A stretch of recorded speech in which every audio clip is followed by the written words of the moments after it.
People keep asking me, Sadhguru, we can see you're uneducated and obviously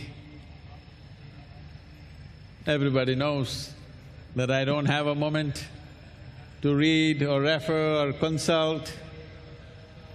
So they keep asking me, Sadhguru, where is all this coming from? Where is this knowledge from? So today I thought I will reveal the key. I will give away the key to this knowledge. The question is only, will you be awake enough to grab it when I throw it, or will you… Hello? Let me hear some life, huh?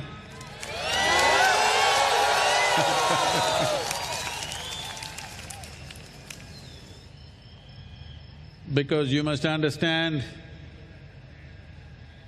sleep and death are brothers.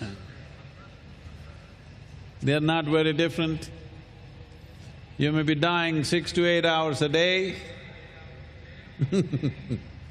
which is 25 to 33% of the day one is dead.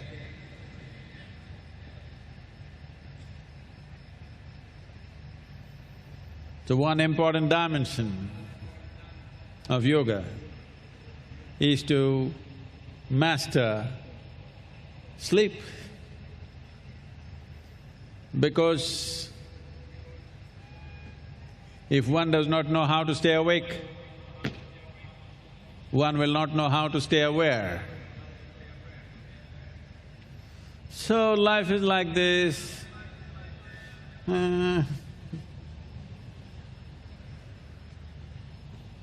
distracted life. In this state, one will not see anything except the most obvious that is necessary for survival.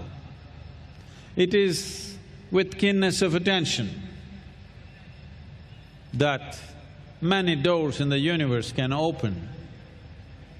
I would say, if your attention is keen enough, there is no door in the universe which will not open for you.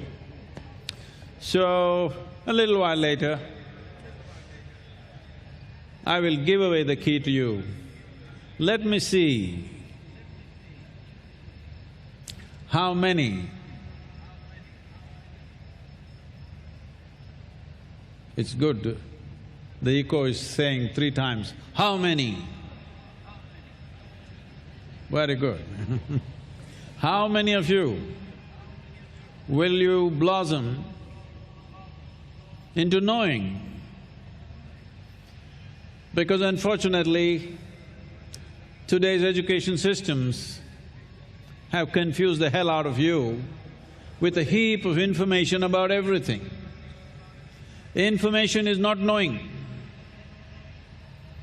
Information is useful for survival. Information is not useful for knowing, experiencing. So we are talking about a science which is experiential in nature, not informative. Because unless you experience something, it's not really true for you, it's just another story. You read a high school textbook, science textbook, and you think you know science. No, you're just believing a book. That's like religion, nothing scientific about it. Unless you know something experientially, it's not true for you. So I'm not talking about me giving you some information, I'm talking about a key. A key Suppose I gave you a key, let's say you do not know the concept of lock and key, and I gave you a key, a small metal piece. You don't know what it is, you looked at it, maybe you put it in your ears and did this, you used it to scratch yourself, or you discarded it. Because a key is a useless thing unless you know how to put it into that specific hole and turn it in a particular way. then it can open up a whole new world. So a key is a dimension. A key is a dimensional possibility. A key is not information. A key is not accumulation. Unfortunately, most people today have misunderstood accumulation of information as knowing. So in this context, when they asked how to grasp, how to master this cosmos, Adiyogi said 5. Namah Shivaya.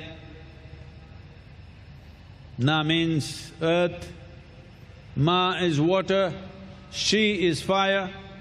I think a lot of you know this, Shi is fire. Va is air, Ya is space. Namah Shivaya. He told them just 5 things. Just 5 things. Look at the mischief. Just with 5 things, how much has happened in creation? So, this is not through the straitjacket of logic. This is an order. This is a dimension, like a forest, not like a manicured garden. For one who looks at things superficially, a well-kept garden looks like order. Forest looks like chaos. But tell me, look at this little more profoundly. The forest has a perfect order. It has a perfect system of its own. Otherwise, it would not have lasted for 1,000,000 years or more. A garden, however well-designed garden it is, if you do not tend to it for a month, probably it's gone. So we are talking about a different dimension of order, like a forest, which on the surface looks chaotic, but is in perfect order. The very longevity says that it's in order. Adiyogi, when he referred to Namah Shivaya, he's talking about mantra.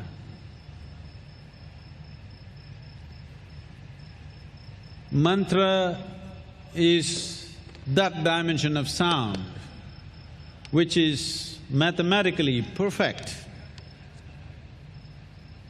Music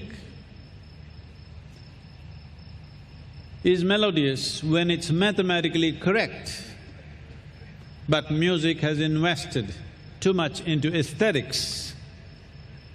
But a mantra is not about aesthetics, it's pure mathematics. There are school children here, I think I'm hearing, they're saying, Sadhguru, once again if you say mathematics, we'll fall asleep right here.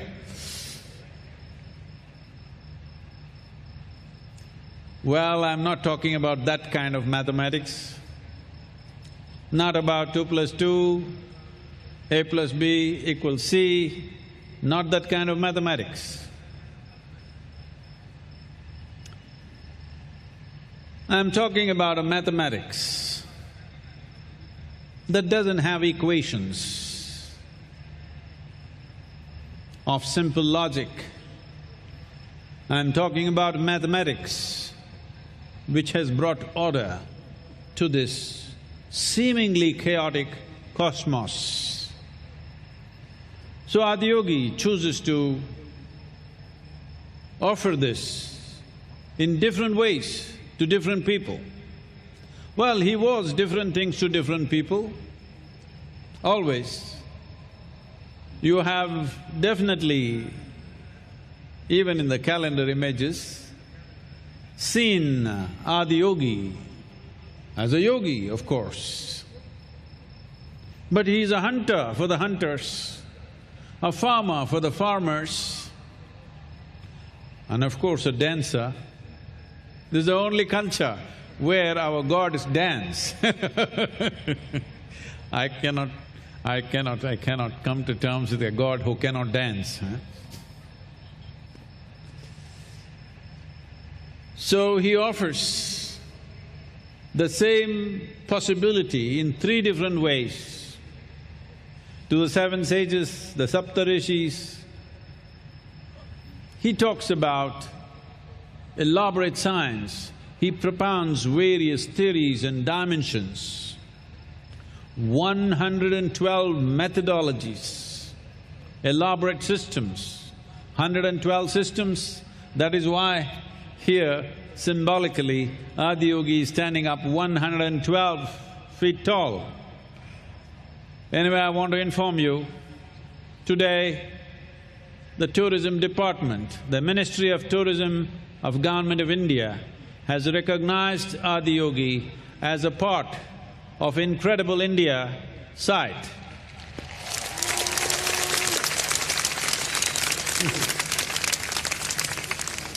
Incredible, isn't he?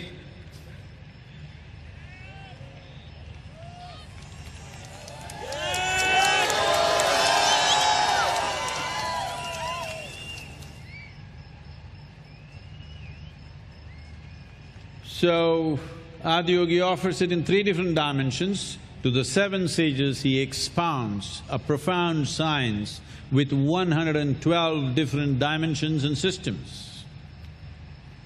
In fact,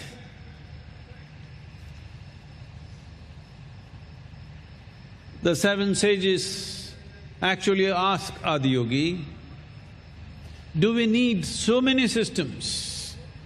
After all, human beings are human beings. Just a few systems, maybe 3, maybe 10, maybe 12 would be enough. 112. Do we need this many systems? Do we need to master this many? Do we need to know this many? So Adiyogi said, right now, you may not be able to recognize this. As human intellect evolves, and this is fantastic that he says, when a time comes when there is no work on a man's hands, when that time comes, 112 methods will become necessary because human mind will take on every possible form that it can. He's talking about today's age, the age of technology, when men's hands have no physical work. See how many of you become slowly like the globe? Because there is no work on the hand.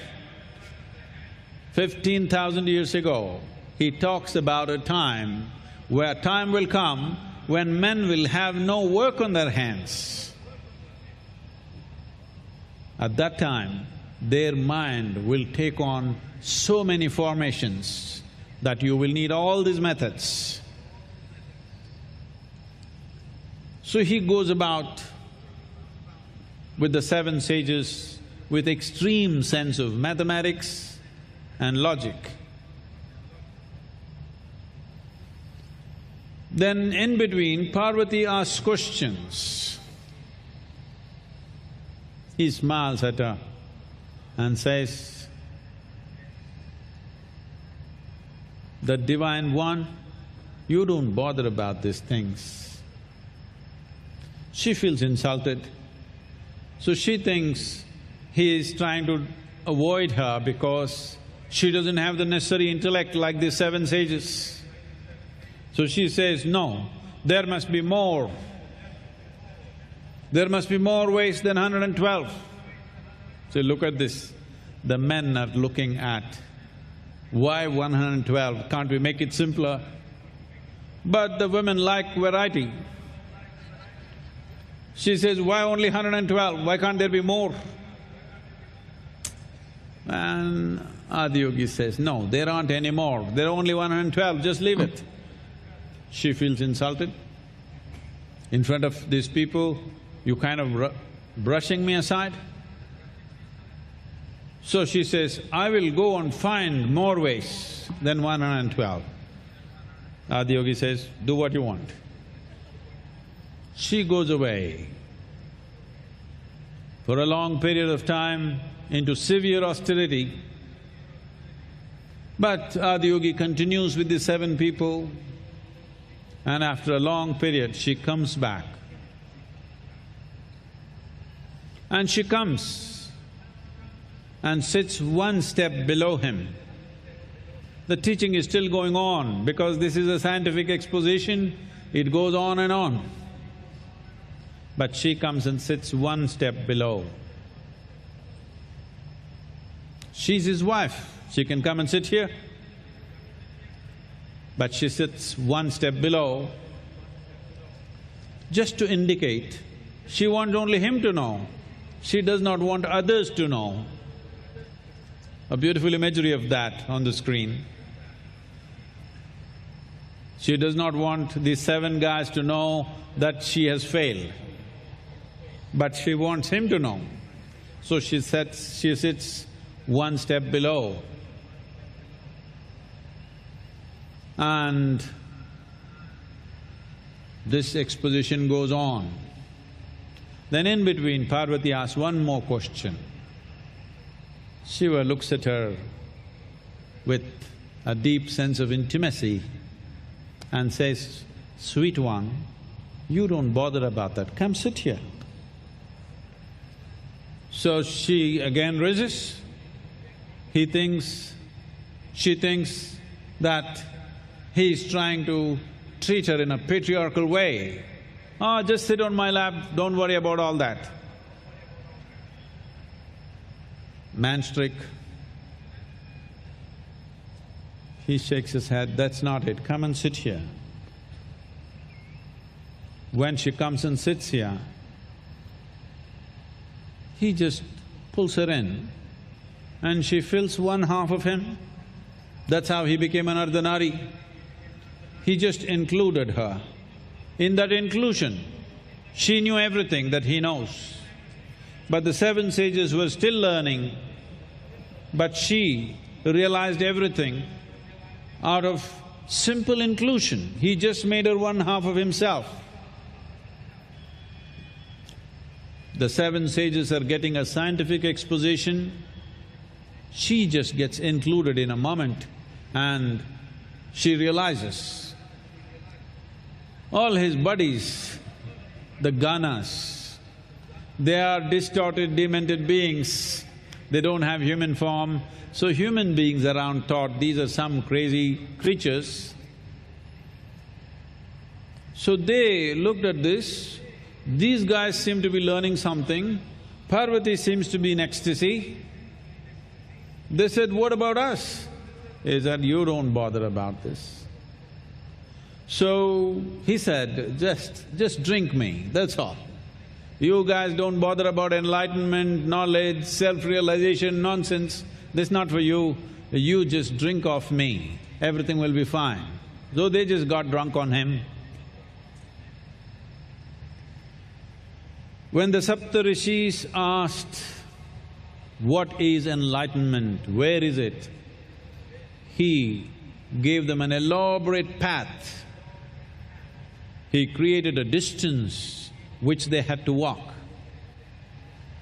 When Parvati asked what is enlightenment, he said, it's right here, there's no distance to walk, there is no pathway, it's just inclusion, right here. When the Ganas asked, we want to know enlightenment, he laughed and said,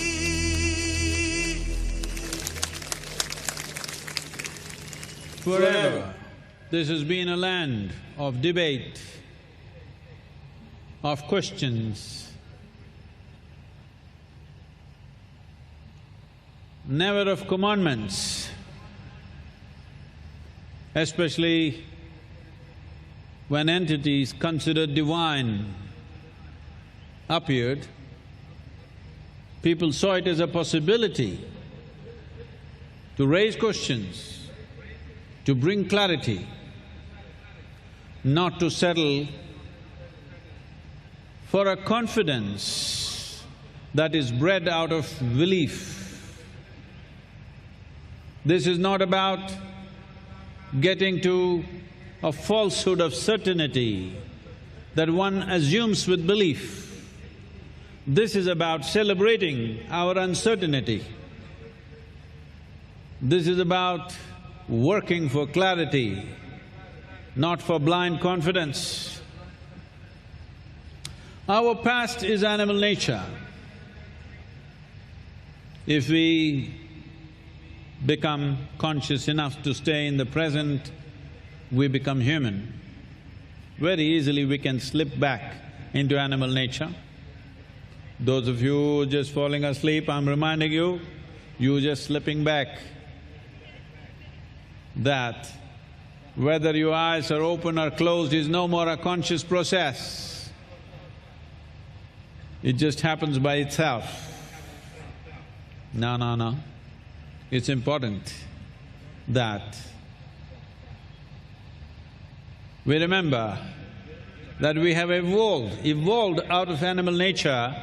This is the time to enjoy our human nature, and this is only possible if we are conscious and in the present.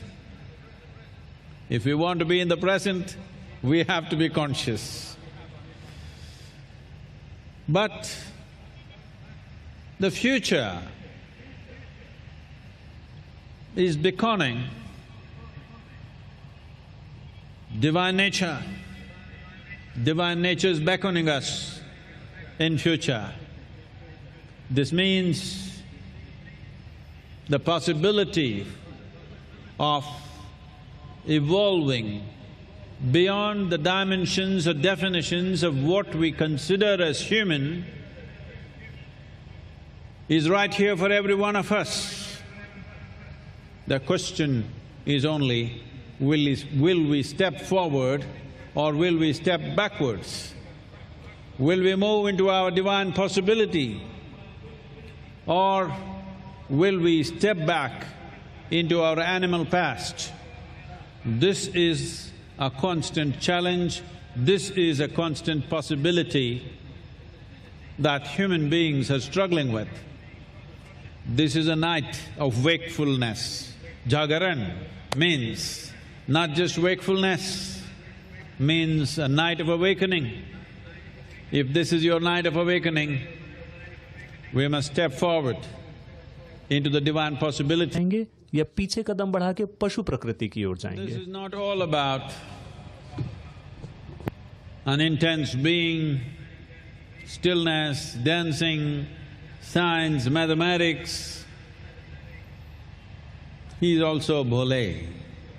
So are his disciples or his devotees. There are many beautiful stories about how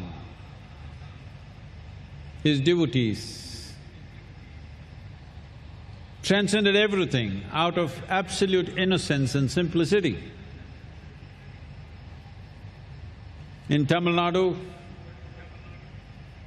I think nobody would have not heard of Pusalar, the great sage of the past, a devotee. Pusalar was a very poor man living in a small hut in the outskirts of the town. The king, the great king, built a very elaborate temple which took him many years and much money. He had completed the temple and the next day was inauguration of this great temple that he had built. That night, Shiva appeared in his dream and said, "I know you have built a wonderful temple for me, but I will not be able to come for the inauguration of your temple because I am going to Pusalar's temple. Pusalar also has built another temple, I need to go there, I won't be able to come to your temple." The king was aghast, he sat up in his sleep, shocked.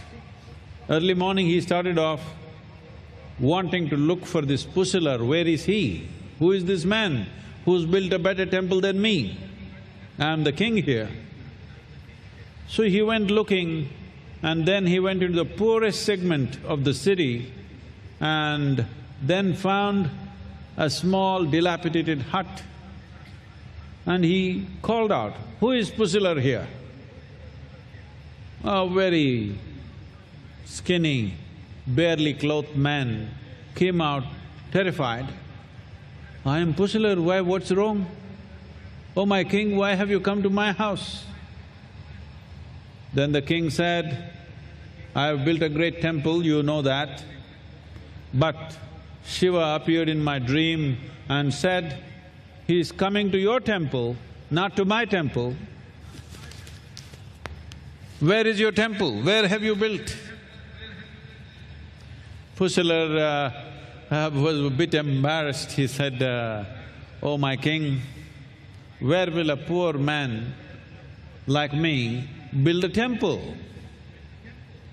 I just built a temple in my heart. It took many years. Brick by brick, stone by stone, slowly I built this temple. It took me a long time, but my temple is just complete. And Shiva said he will come to my temple tomorrow." So this year everybody's been asking me, "Sadhguru, last time our Prime Minister came for Mahashivratri, this time who is coming?" I told them, "Adiyogi is coming." I invited him and he's accepted the invitation. Not because we built up a big image of him here. I'm sure he's not impressed by this image, nor am I. But we built a wonderful temple in our heart. He cannot ignore that, he has to be here.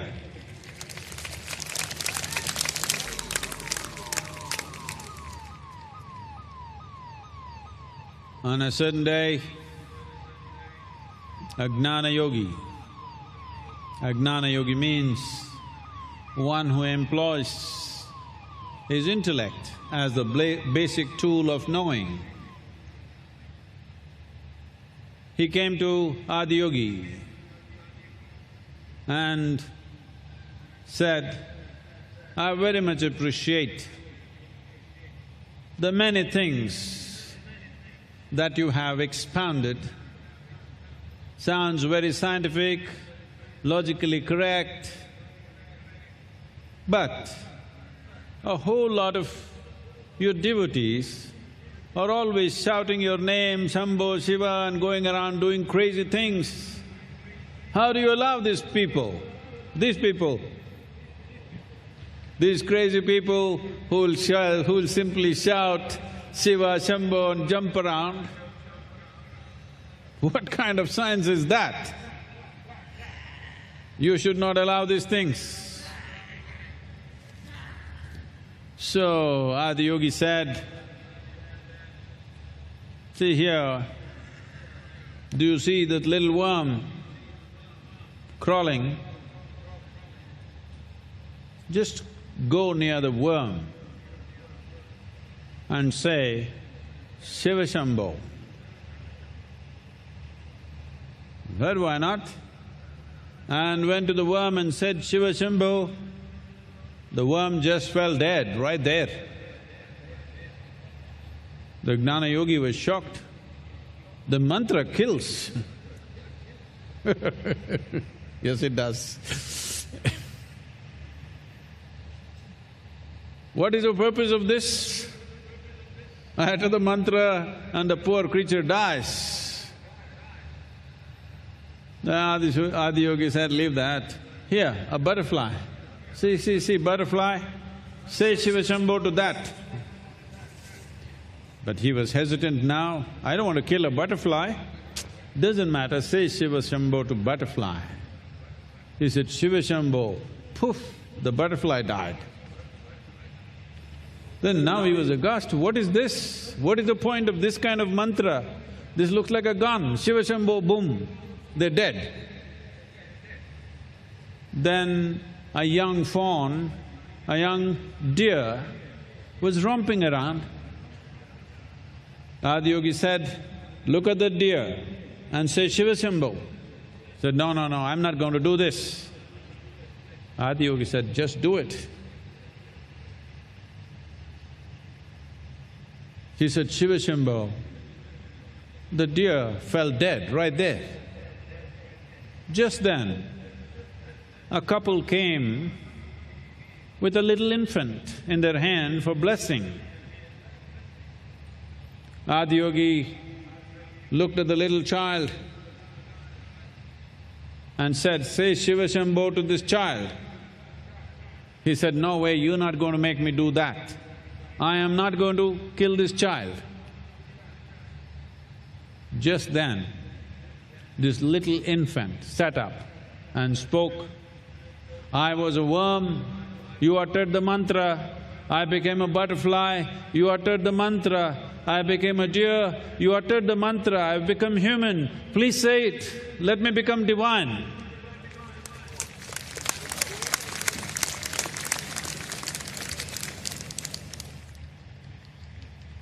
The foundation, the key for everything that I am and everything that happens in the name of Isha is just this one sound, this one mantra. I'm talking about a key. Hello, hello, those of you, they're walking around people, you must sit down. We were going to do something now. Everybody sit down, ellaru ukkandukonom. நான் எல்லா அறிவுக்கும் மூலமான சாவி கொடுக்க போறேன்னா நீங்க போண்டா சாப்பிட்டு போறீங்களா எப்படி?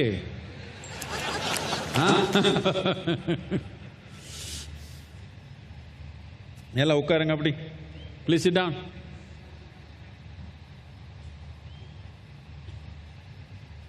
அங்கே போண்டா சாப்பிடுறவங்க அங்கே உட்காந்துடலாம் அப்படியே.